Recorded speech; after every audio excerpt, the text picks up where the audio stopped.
दोस्तों, अगर हम म्यूचुअल फंड में एक छोटा सा लमसम इन्वेस्टमेंट करें तो क्या लॉन्ग टर्म में म्यूचुअल फंड हमें करोड़पति बना सकता है, यानी कि 1 करोड़ रुपए का कॉर्पस तैयार करके दे सकता है। चलिए इसके लिए हम एक छोटा सा कैलकुलेशन देखते हैं और समझते हैं। मात्र 1.5 लाख रुपए का एक लमसम अमाउंट लेंगे और देखेंगे कि 1 करोड़ रुपए का कॉर्पस कितने साल में तैयार हो सकता है, यानी कि म्यूचुअल फंड हमें कितने साल में 1 करोड़ रुपए का फंड बना करके दे सकता है। चलिए पूरा कैलकुलेशन देखते हैं और समझते हैं। तो कैलकुलेशन के लिए हमारा एक्सेल शीट रेडी है। आप यहां पर देख सकते हैं कि लमसम अमाउंट हमने 1,50,000 रुपए का लिया है वन टाइम का। रिटर्न मिनिमम हम 14% लेकर के चलेंगे। मिलने के लिए ज्यादा भी मिल सकता है, कम भी मिल सकता है, और इसका प्रूफ भी हम आगे देखेंगे।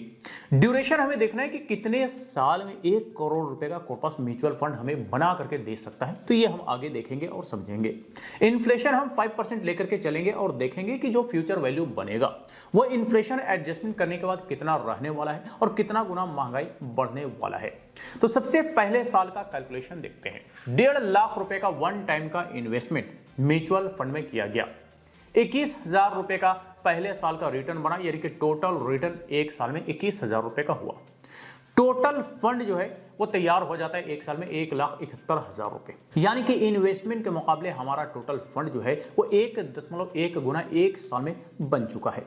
लेकिन इन्फ्लेशन एडजस्टमेंट करने के बाद वैल्यू देखेंगे एक साल बाद, तो टोटल फंड का वैल्यू 1,62,857 रुपए रह जाता है, यानी कि इन्फ्लेशन बढ़ता है 1.05 टाइम्स 1 ईयर में।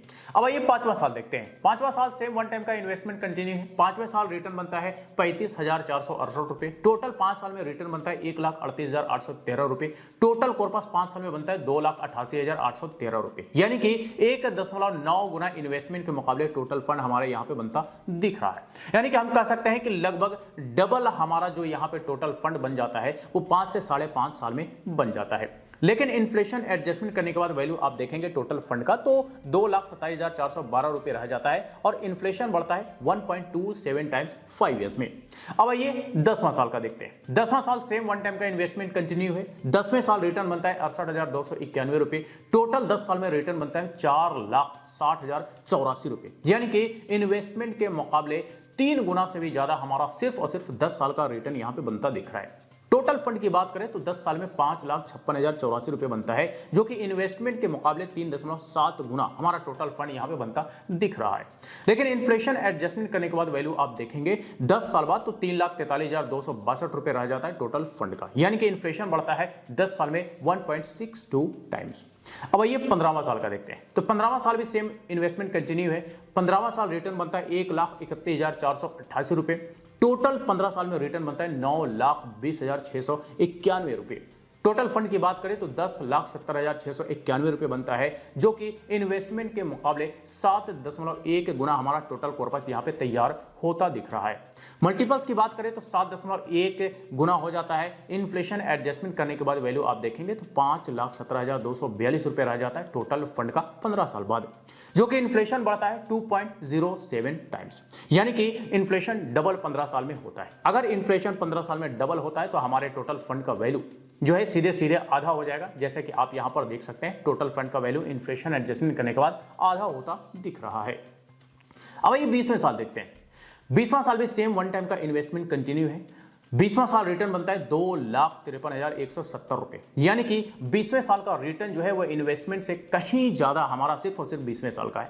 टोटल रिटर्न की बात करें 20 साल में तो 19,11,524 रुपए बनता है, और टोटल फंड की बात करें तो 20,61,524 रुपए बनता है, जो कि इन्वेस्टमेंट के मुकाबले 13.7 गुना हमारा टोटल फंड यहां पे बनता दिख रहा है। लेकिन इस टोटल फंड का वैल्यू जो है इन्फ्लेशन एडजस्टमेंट करने के बाद देखेंगे तो 7,77,934 रुपए रह जाता है, यानी कि इन्फ्लेशन 20 साल में बढ़ता है 2.65 टाइम्स। अब ये 24वां साल का कैलकुलेशन देखते हैं। 24वें साल भी वन टाइम का इन्वेस्टमेंट कंटिन्यू है। 24वें साल रिटर्न बनता है 4,27,594 रुपए, यानी कि इन्वेस्टमेंट के मुकाबले सिर्फ और सिर्फ 24वां साल का जो रिटर्न है वो 3 गुना से कहीं ज्यादा है।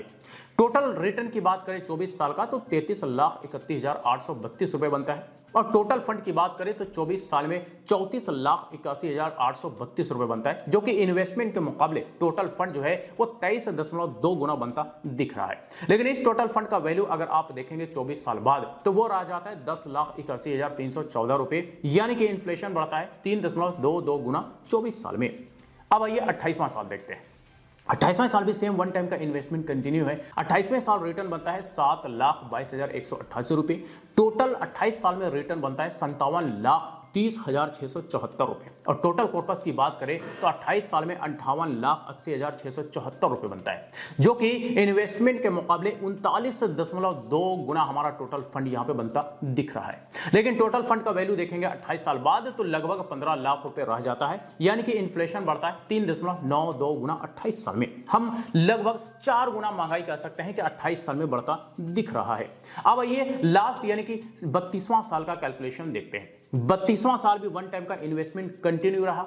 रिटर्न बना 32वां साल 12,19,746 रुपए। टोटल रिटर्न 32 साल में बना 97,82,224 रुपए।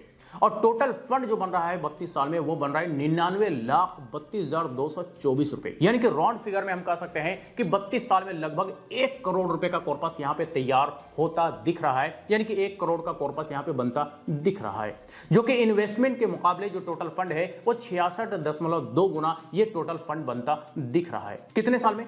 32 साल में। तो 32 साल का समय लग सकता है 1 करोड़ रुपए का कॉर्पस तैयार होने में। तो ये तो हमने यहां पर देख लिया कि 1.5 लाख रुपए का लमसम इन्वेस्टमेंट अगर 14% का एवरेज रिटर्न देता रहा तो 32 साल में 1 करोड़ रुपए का कॉर्पस तैयार हो सकता है, यानी कि 32 साल में करोड़पति बन सकते हैं। अब ये जो 14% यानी कि 14% का हमने यहां पे रिटर्न माना है उसका हम प्रूफ पहले देखते हैं, उसके बाद आगे हम टैक्स वगैरह के बारे में बात करेंगे। तो 14% का प्रूफ के लिए हमारे पास यहां पे पूरा म्यूचुअल फंड का लिस्ट तैयार है, आप देख सकते हैं। यहां पर इन सारे फंड का कैटेगरी नेम है, यहां पर इन सारे फंड्स का लास्ट 5 ईयर्स का रिटर्न है, यहां पर लास्ट 10 ईयर्स का रिटर्न है। तो हम लास्ट 10 ईयर्स के रिटर्न में lowest to highest return apply कर देंगे और उसके बाद नीचे आ जाएंगे। तो यहां पर आप देखिए ये जो हाईलाइटेड फंड्स हैं इस फंड्स पर एक नजर डालिए। दरअसल ये कोई रिकमेंडेशन नहीं है, आप अपना इन्वेस्टमेंट अपने रिसर्च के आधार पे या फिर अपने फाइनेंशियल एडवाइजर से सलाह लेकर के करें तो बेहतर होगा। तो ये सारे फंड्स का जो लास्ट 10 ईयर्स का रिटर्न है इस पर एक नजर डालिए, क्या रिटर्न बनता है।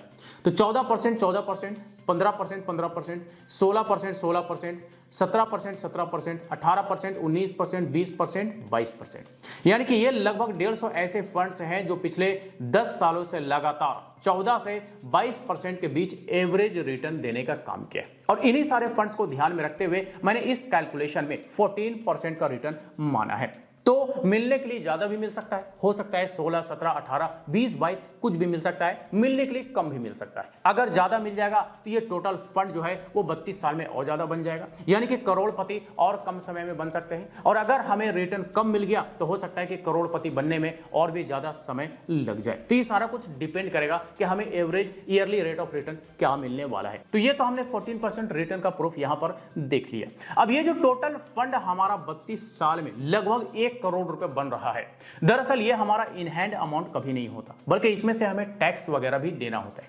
टैक्स देना होता है टोटल फंड पे नहीं बल्कि कैपिटल गेन पे। कैपिटल गेन क्या होता है, चलिए इसका हम एक छोटा सा कैलकुलेशन देखते हैं और निकालते हैं। तो यहां पे सबसे पहले हम ले लेंगे टोटल फंड अमाउंट, जो भी हमारा टोटल फंड है वो हम यहां पे ले लेते हैं। टोटल फंड जो होता है वो इन्वेस्टमेंट प्लस रिटर्न दोनों को मिला करके होता है। उसके बाद हम यहां पर ले लेंगे अपना इन्वेस्टमेंट अमाउंट। हमारा इन्वेस्टमेंट अमाउंट था 1.5 लाख रुपए, ये हम ले चुके। अब हम अपने टोटल फंड में से इन्वेस्टमेंट अमाउंट को माइनस कर देंगे, ठीक है। तो टोटल फंड में से इन्वेस्टमेंट अमाउंट को हम माइनस कर देते हैं तो हमारा कैपिटल गेन निकल करके आ जाएगा, ठीक है। ये हमारा कैपिटल गेन है 97,82,224 रुपए। इसी कैपिटल गेन पर हमें जो है टैक्स देना होता है। अगर एलटीसीजी लागू होगा तो एलटीसीजी रेट पर, और अगर एसटीसीजी लागू होगा तो एसटीसीजी रेट पर हमें कैपिटल गेन पर से टैक्स देना पड़ेगा। कितना कितना किसका रेट है, चलिए अब ये थोड़ा जान लेते हैं। तो देखिए, अगर हम कोई शॉर्ट टर्म के लिए इन्वेस्टमेंट करते हैं और कोई कैपिटल गेन होता है, लेट्स से हमने 1 साल के अंदर अंदर इन्वेस्टमेंट करके रिडीम कर लिया, बेच दिया, और कोई कैपिटल गेन हुआ, प्रॉफिट हुआ, तो उस पर हमें जो है 20% का एसटीसीजी टैक्स यानी कि short term capital gain tax देना होता है। और अगर हम कोई लॉन्ग टर्म के लिए इन्वेस्टमेंट करते हैं, लेट्स से हमने 1 साल से ज्यादा समय के लिए इन्वेस्टमेंट किया, अब चाहे वो 2 साल, 5 साल, 10 साल, 20 साल, 25, 50 जितना साल के लिए हो, अगर उस पर कोई भी प्रॉफिट बना, कोई भी कैपिटल गेन हुआ, तो उस कैपिटल गेन पर हमें एलटीसीजी टैक्स यानी कि long term capital gain tax 12.5% का देना होता है। और इस एलटीसीजी पर गवर्नमेंट जो है हमें एक छूट देती है, वो होता है टैक्स में एग्जेम्पशन। ये बेनिफिट है जो कि गवर्नमेंट हमें देती है और अभी 1,25,000 रुपए का टैक्स में एग्जेम्पशन है। पहले ये 1 लाख रुपए का था, हो सकता है कि फ्यूचर में ये 2 लाख, 3 लाख, 4 लाख कुछ भी हो सकता है। जब चाहे गवर्नमेंट अगर बढ़ा देगी तो वो बेनिफिट हो जाएगा हमारा, लेकिन फिलहाल 1,25,000 रुपए तो हम यही मान के चलेंगे और इससे ऊपर का जो प्रॉफिट बनेगा उसी पर ही हमें एलटीसीजी टैक्स देना पड़ेगा। इसके अलावा एक्सपेंस रेशियो होता है, हर एक फंड का अलग अलग एक्सपेंस रेशियो होता है, तो ये भी आप अपने फंड के डिस्क्रिप्शन में जाकर के देख सकते हैं कि क्या एक्सपेंस रेशियो है। इसके अलावा एग्जिट लोड भी होता है, कई सारे फंड्स का नहीं होता है और ये ज्यादातर शॉर्ट पीरियड के लिए होता है, तो इसका डिटेल्स भी आप अपने फंड के डिस्क्रिप्शन में जाकर के चेक कर सकते हैं। ये सारा डिटेल्स आपके फंड के डिस्क्रिप्शन में देखने को मिल जाएगा। तो दोस्तों ये हमने यहाँ पे एक छोटा सा लमसम इन्वेस्टमेंट का कैलकुलेशन देखा और समझा। हमने मात्र 1.5 लाख रुपए का एक लमसम इन्वेस्टमेंट लिया समझने के लिए और यह देखा कि लगभग 32 साल का समय लग सकता है 1 करोड़ रुपए का कॉर्पस तैयार होने में, अगर 14% का एवरेज रेट ऑफ रिटर्न से हमें ईयरली रिटर्न मिलता रहा तो। अगर ज्यादा मिल गया रिटर्न तब तो करोड़पति हम कम समय में बन सकते हैं, अगर रिटर्न कम मिला तो करोड़पति बनने में और भी ज्यादा समय लग सकता है। तो ये सारा कुछ डिपेंड करेगा ईयरली रेट ऑफ रिटर्न पे। तो बस यही कुछ था कैलकुलेशन जो कि हमने यहां पर देखा और समझा। तो आई होप कि अब आपको भी ये समझ में आ गया होगा कि एक छोटा सा इन्वेस्टमेंट भी लॉन्ग टर्म में आपको एक बड़ा कॉर्पस तैयार करके दे सकता है, कई गुना इन्वेस्टमेंट के मुकाबले आपको टोटल फंड बना करके दे सकता है। और ऐसा ही कुछ हमने इस कैलकुलेशन में देखा भी और समझा भी। तो चलिए आज तक के लिए इतना ही। इससे रिलेटेड अगर फिर भी कोई सवाल हो, क्वेरी हो तो आप हमें कमेंट करके पूछ सकते हैं। फिर मुलाकात होती है किसी नए वीडियो के साथ, तब तक के लिए बाय बाय।